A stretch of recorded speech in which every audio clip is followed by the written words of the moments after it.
Olá, alunos do curso de comissários de voo e candidatos ao exame da ANAC para comissários de voo. Sou o professor Hélio e esta é mais uma de nossas aulas de apoio ao estudo das disciplinas para o exame da ANAC para comissários de voo. E nesta aula damos prosseguimento ao estudo de conhecimentos básicos sobre aeronaves, CBA, falando sobre os eixos de referência. Nós vimos aí nas aulas anteriores a definição de aeronave de acordo com o Código Brasileiro de Aeronáutica, no seu artigo 106. A partir daí nós classificamos a aeronave em dois tipos de acordo com as reações aerodinâmicas que produzem a sustentação. Vimos 5 partes principais de um avião, de um aeródino, e como nós classificamos o avião de acordo com essas partes. Chegou o momento agora de a gente colocar essa aeronave em movimento, em voo. Para descrever o movimento da aeronave, para explicar os seus movimentos, nós nos utilizamos de eixos de referência. A aeronave se desloca, ela se move num espaço tridimensional, e nós usamos 3 eixos de referência para descrever estes movimentos que a aeronave pode ter. Nós vamos, então, nessa aula, conhecer, nessa aula e na seguinte, né, nessa aqui não é o suficiente, 15 minutos para ver tudo, mas nós vamos conhecer 12 conceitos que vão nos ajudar a resolver a maioria das questões que costumam cair na prova da ANAC relativas ao movimento da aeronave. Então são 12 conceitos que nós vamos ver relacionados a esses 3 eixos. Nós temos 3 eixos imaginários. Em torno de cada um desses eixos vai ser realizado um movimento, então 3 movimentos. Esse movimento é provocado pelo deslocamento de uma superfície de comando no exterior da aeronave, e esta superfície, por sua vez, é movida por um comando na cabine.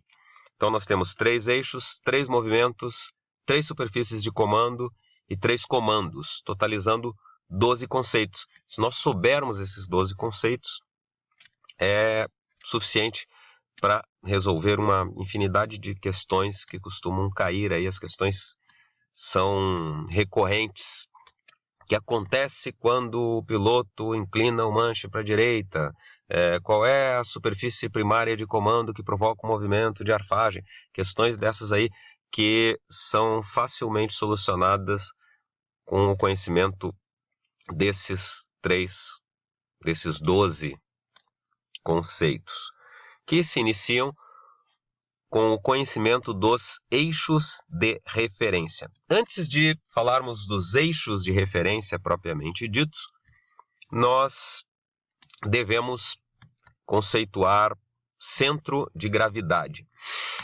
O centro de gravidade é o ponto de um corpo qualquer no qual nós podemos considerar que se concentra toda a sua massa para efeito de cálculos físicos. Tá? Não é necessário que nós saibamos aí, as minúcias aí do cálculo de centro de massa e centro de gravidade, mas para ter uma ideia, o centro de gravidade é como se fosse um ponto de equilíbrio.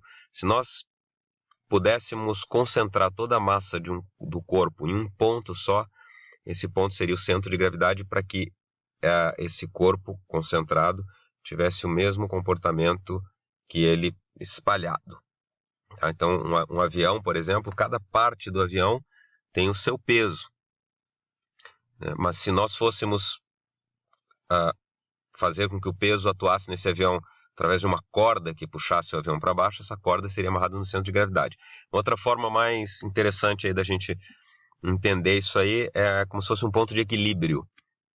Quando nós temos uma maquete de avião, aquelas maquetes de avião, normalmente essa maquete é sustentada em um pontinho só do pedestal.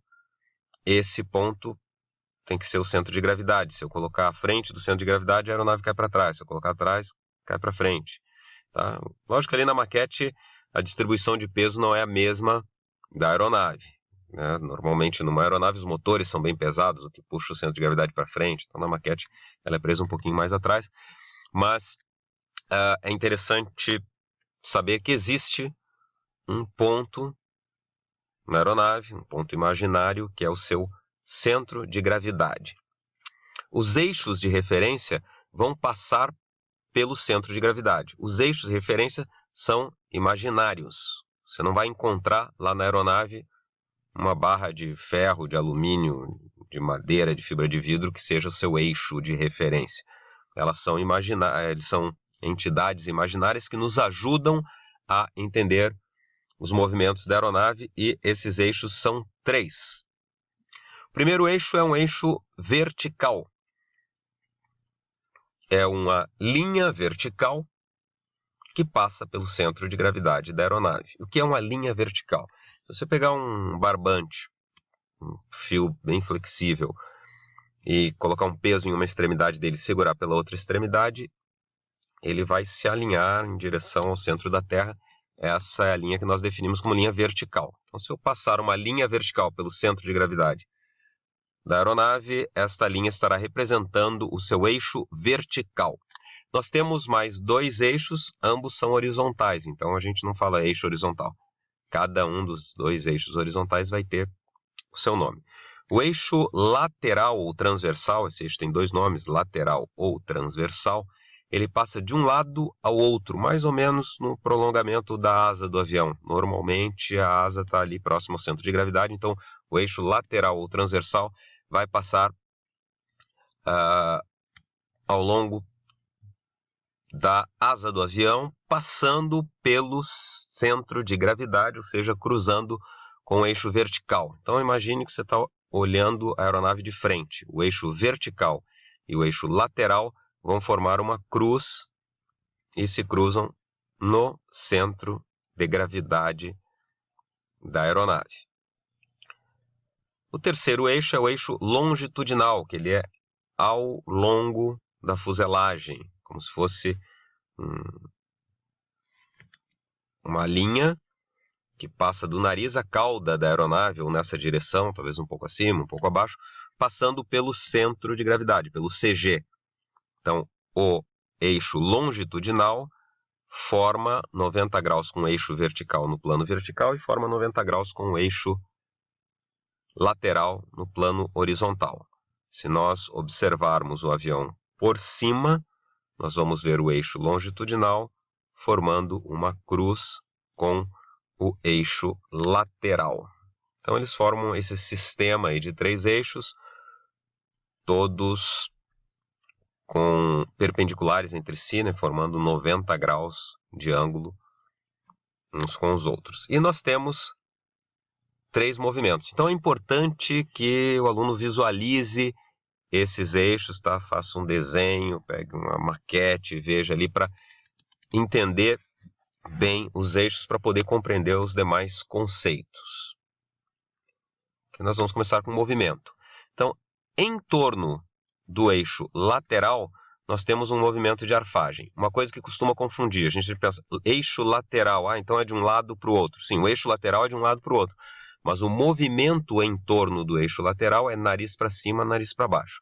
Uma maneira fácil de entender, imagine o avião como se fosse aquele brinquedo de gangorra, onde a prancha da gangorra seria a fuselagem, numa ponta dela é o nariz, na outra ponta é a cauda, e o eixo da gangorra ali seria o eixo lateral. Então, quando a gangorra se move, uma parte para cima, outra para baixo, é como se a aeronave estivesse se movendo em torno do eixo lateral. Quando eu movo a aeronave em torno do eixo lateral, eu vou ter o movimento do nariz para cima e cauda para baixo, ou nariz para baixo e cauda para cima. Esse movimento se chama movimento de arfagem, ou tangagem. E ele é um movimento que tem 2 nomes, ao contrário dos outros. Os outros aliás, tem 2 nomes, não, é arfagem ou tangagem, né? Mas ele tem uma distinção, tem uma definição de acordo com o sentido. A arfagem ou tangagem nariz para cima se chama cabrada. A arfagem ou tangagem nariz para baixo se chama picada. Os demais movimentos não vão ter essa distinção. A gente vai falar dos movimentos, só vai dizer se é para a direita ou para a esquerda. A arfagem ou tangagem tem diferenciação. Nariz para cima, cabrada, nariz para baixo, picada. Então, se eu quero subir com o avião, normalmente eu vou executar um movimento de arfagem, vou movimentar o avião em torno do eixo lateral, colocando o nariz para cima, fazendo uma arfagem para cima que se chama de cabrada. Se eu quiser descer, arfagem para baixo que se chama de picada. Então, o primeiro movimento em torno do eixo lateral é um movimento de arfagem ou tangagem. Se nós observarmos a aeronave movimentando-se em torno do eixo vertical, então observe, em torno do eixo vertical, não é na vertical, é em torno do eixo vertical. Como se você pegasse uma silhueta da aeronave, um papelão, e fosse pregar em um mapa com um alfinete no seu centro. A aeronave, você não vai conseguir tirá-la dali porque ela está presa com o alfinete, mas pode movimentar o nariz para a direita ou para a esquerda. Esse movimento é chamado de guinada. Guinada é o movimento da aeronave em torno do eixo vertical. Pode ser executada a guinada para a direita ou para a esquerda. Ela é semelhante ao movimento que nós fazemos com um carro numa curva ou com um barco, né, mudando de direção. É uma mudança de direção. A guinada, nariz para a esquerda, nariz para a direita. Nós vamos ver mais à frente que a curva na aeronave é feita de uma forma diferente que a curva em um carro. Finalmente, em torno do eixo longitudinal, que é esse eixo do nariz para a cauda, tá? Imagine ali aquele frango lá assando naquela maquininha de assar frango, né? O espeto passa como se fosse no eixo longitudinal do frango e ele gira ali em volta do espeto. Então essa girada na aeronave é chamada de rolagem. A rolagem pode ser feita para a direita ou para a esquerda, tá? E se dá em torno do eixo longitudinal. Nós vamos ver depois que a rolagem também é um movimento que tem uma característica em relação às suas superfícies de comando, tá? Mas isso aí a gente vai ver mais à frente quando nós estudarmos quais são as superfícies de comando que provocam esses movimentos. Tá? Então, recapitulando aí, nós temos o eixo vertical, de cima para baixo, passando pelo centro de gravidade, eixo lateral ou transversal, de um lado para o outro, passando pelo centro de gravidade, e eixo longitudinal, do nariz para a cauda, passando pelo centro de gravidade, todos esses eixos formando 90 graus entre si. Os movimentos são em torno do eixo lateral, a arfagem ou tangagem, que tem nomes distintos conforme o sentido, arfagem para cima, quebrada, arfagem para baixo, picada. A guinada em torno do eixo vertical, nariz para a direita, nariz para a esquerda, e a rolagem em torno do eixo longitudinal, que o nariz permanece ali apontado para o mesmo lado, mas a aeronave se move girando em torno de si mesma, em torno do seu eixo longitudinal, uma asa desce, a outra sobe, e vice-versa. Então nós vimos aí os 6 primeiros dos 12 conceitos que nós precisamos conhecer, tá? Que são os 3 eixos de referência e os 3 movimentos em torno desses eixos. Nós vamos ver aí nas próximas aulas quais são as superfícies de comando que provocam esses movimentos e quais são os comandos que o piloto executa lá dentro da cabine para movimentar essas superfícies. Forte abraço e até a nossa próxima aula.